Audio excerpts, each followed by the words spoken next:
What's up, guys? It's your boy. No, that's not how we're starting these videos. Anyway, this is going to be a more technical breakdown of the acceleration music video I put out the other week.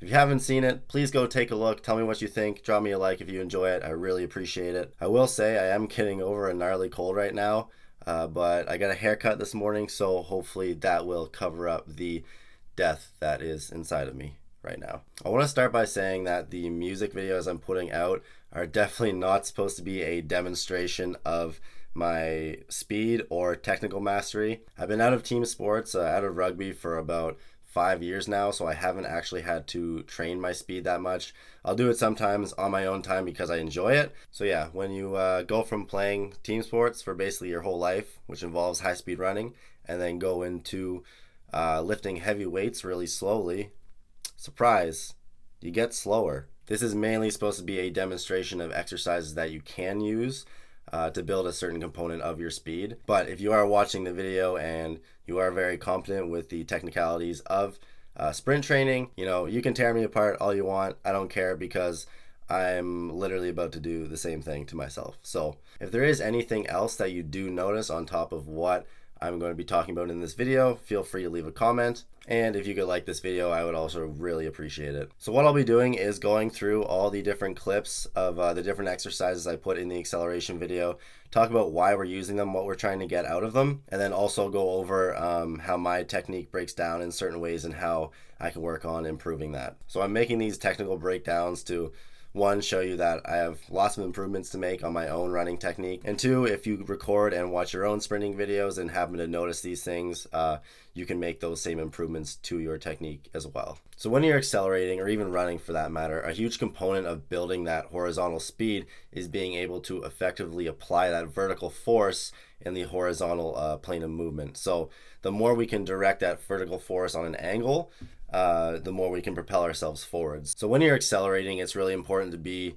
leaning as far forward as you can, as long as you're not falling over, obviously. So the great thing about the falling start is that we're basically forcing ourselves into this very forward position that at first you might not be very comfortable with, but it allows you to get into that position, and then you can be very powerful off of that first step. So as you can see here, I'm falling into the start position. I'll have us move a little forward here if it'll listen to me. So I could definitely be a little lower here with my elbow position. We always think of this natural, or not natural, but this hashtag position, having our back leg and our front shin parallel, our forearm parallel with our shin, etc. So I could fix that a bit. And even this back arm, I'm not sure why I'm so extended here. When I follow through normally, that's going to happen anyway, but given that I'm falling into that position, I'm very aware of my starting position. I could have been probably bent forward here. So as you're coming forward into that first step, I get a lot of collapse here through my ankle. I am terrible at maintaining that tension in my calf and keeping that stiffness in my Achilles there. So that's like a huge thing that you'll see throughout this video. And we've got this follow-up. Could have a little more arm drive here off of that second step. And then going into my third step, after my third step, I kind of started to overstride a lot here. And so you kind of see, it's kind of nice having this fence in the background because I can see kind of relative to my start position how much I'm kind of popping up as I start to overstride between that third and fifth step. So that's a big thing I noticed. So yeah, while you're accelerating, obviously, until you really get to past that, seventh, eighth step, your steps should not be lengthening by that much. They will, but as you start to overstride, you're going to have a tendency to pop up just because you're putting more vertical force directly into the ground rather than propelling yourself forward by pushing it behind you. So yeah, on to the next one. All right, so uphill sprints, keeping these short, 10 meters, just because we only really want to focus on our acceleration phase. And the great thing about an uphill sprint is it basically allows us to replicate a more forward torso position, but instead of actually leaning more forward, the ground is more in an angle. So relative to that horizontal position, if we were to take the video and tilt it, you're going to be in a more forward leaning position relative to the ground. So the way that you apply that force is going to be similar as if you were in a more forward position accelerating on flat ground. So one thing you might notice immediately, I'm doing kind of like a 40 stance start here. My back foot could definitely be farther back. This is something I've been playing around with. I just want to see how it felt with my knee drive coming through. So coming off the ground, Pretty nice start position here. Technically, I am coming off the ground quite a bit. I'm getting a lot of kind of vertical propulsion here, even though I am decently far forward, but could definitely stay a little closer to the ground. You see really experienced track athletes and guys that do a lot of sprint training basically drag their toe across the ground as they accelerate. That's because they are so far forward and they're pushing that ground behind them, pushing them and propelling them forward. Again, here I do collapse a little bit more than I would like through my ankle. I need to keep that stiffness. And my follow-up arm drives again are a little lazy. Could definitely be getting more drive out of that. You know, that counter rotation is really important from your upper body to help counteract that rotation that's coming from the knee drive on the opposite side. So if you're only partially coming through, your core has to do a lot of work to stabilize that movement from a rotational stability standpoint. So as I come through here, I'm definitely overstriding a bit, and I'm getting really popped up, even more so than my falling start. So if you're really not comfortable with being far forward in that position, you may have a tendency to really overstride with this one because you're going to hit the ground a lot sooner than you're used to. And so the other thing about the uphill sprint is it does require a lot more work from a physics standpoint. And so if your power and acceleration isn't that strong, this is one of these exercises or drills where it may be a little counterproductive at first. You know, if you're really challenging yourself to accelerate up this hill, but you can't actually get your knee through quick enough and produce enough force to really drive yourself forward and stay in that position, you may be a lot better off with just doing something like a falling start and working up to this point, even though it does a great job of replicating the acceleration mechanics that we want to see. So another great thing about the uphill sprint is we are decreasing that eccentric loading on the muscle as well as joint loading. In saying that, the amount of work that it takes, the amount of resistance we're getting through that full stride is going to be quite a bit more. So it's really emphasizing that concentric push in your stride there. All right, so we got our repeated uphill broad jumps. These are awesome. I love this exercise. So big thing here, especially uphill. The broad jump is a very technical exercise. It's a great demonstration of power output and your ability to apply that vertical force.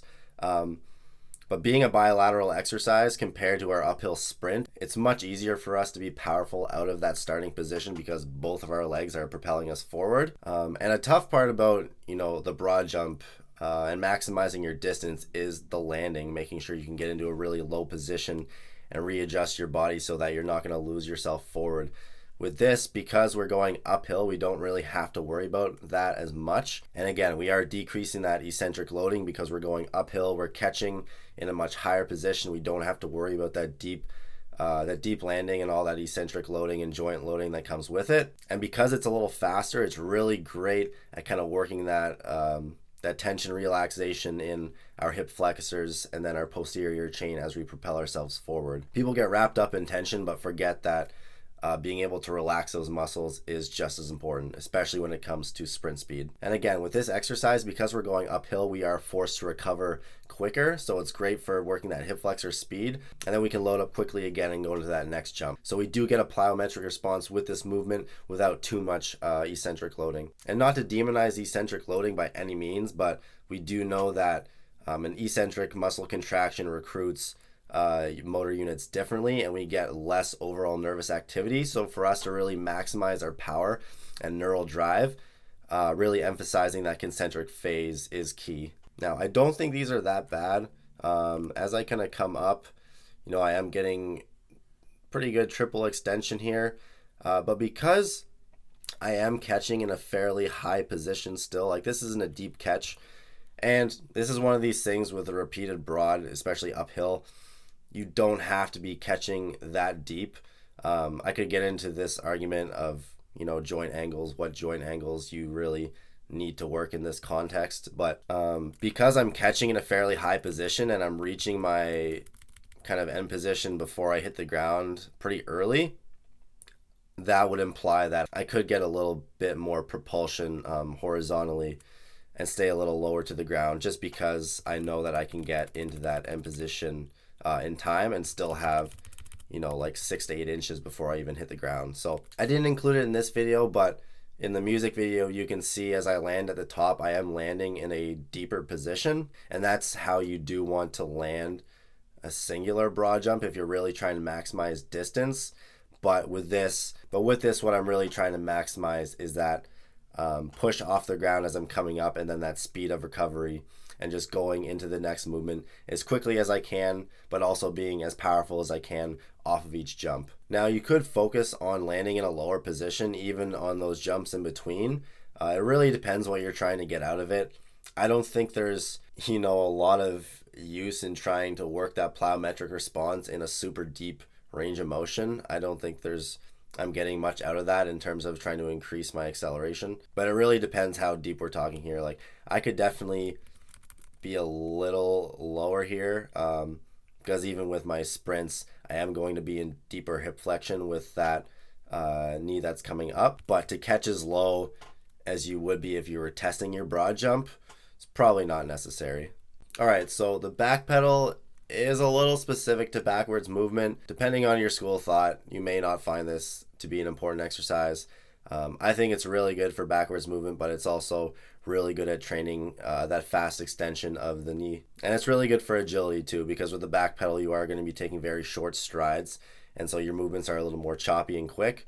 So yeah, as I'm coming through here, biggest thing probably, and I'm definitely I know for a fact I was thinking way too hard when I was doing this, in addition to being very tired. When I make these videos, sometimes I end up doing 2 to 3 times the volume that I would really want to do, but gotta get that content. So with the back pedal here, I say I'm thinking way too hard about it because I'm getting a lot of elbow movement here, not enough shoulder movement. With the back pedal, it's not creating a massive amount of rotation there compared to your sprint, because you are producing less force here, but it's still important that that movement occurs at your shoulder. Then with the backwards run, you really want to be reaching back. I think these are pretty good, to be honest. Big reaching back, pulling that ground forward, because you have a longer leg position as you push through here. My counter swing, I have a more extended elbow position, which makes more sense here. On this second one here, I was definitely thinking too hard. I'm way too low, way too far forward. I think backwards running is hugely beneficial. It's a lot of work on your rec fem to really reach back, pull forward like that, because you are extending your knee and bringing your hip through at the same time. But yeah, it's all a work in progress. I hope this was a little bit insightful. I would really appreciate it if you could subscribe and like the video. Hope you enjoyed this. Hope you took something from it, because at the end of the day, this is real life. We're just trying to perform.